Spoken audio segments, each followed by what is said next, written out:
سلام علیکم. یا پیغام ای ملکای غریبی به تمام یار و برادرایی که انتظار یک سخنن.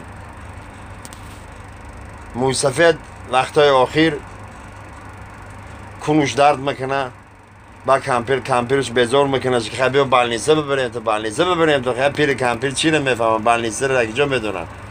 میگیره موی سفید بیچاره یه تک دم میبره پیش وراج میدروره، وراج خیلی سلام علیکم میبینیم موی سفید وشه پیری افسرده.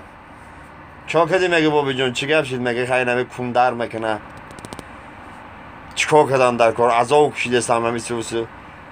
گفته هیچ گپی نیست، خیلی ما دکترها برای همه مالی دارو می تا همه تو قوریه.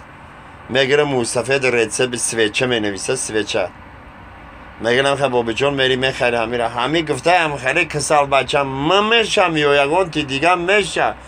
گفته خیلی کسال چندین آدمو میشه بابی، چندین آدمو میشه. اینه سویچ ایرمی سویچه میگن همیره برای لوبای اپتک میخری تمام وقفای کار.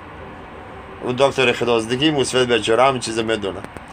موسفید میروی لرزه دستش ده همو ریتسپش کمپیر کلیدر است. برو مردک جان برو چه خیلی کدی این زنک جان دکتر کاغذ نویش ما همه اپتکا میخری.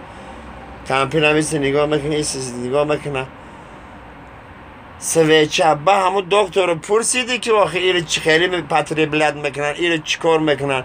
نه گفته زنک جان تیز برو پرس، گفته تیز برو پرس. همه دیویده برادر دکتر جان بچه جانمه بچه جانمه من نگفتیم آخه همه تبلت کرم من چه خیلی پر نعمت کنم.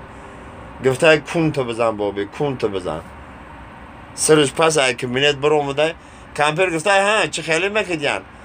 گفته همون دکتر رنگه که ایمه خفه شید. پرستم که این تبلت چه خیلی کنم گفت کون تو بزن ایمه خفه شید ای دکتر.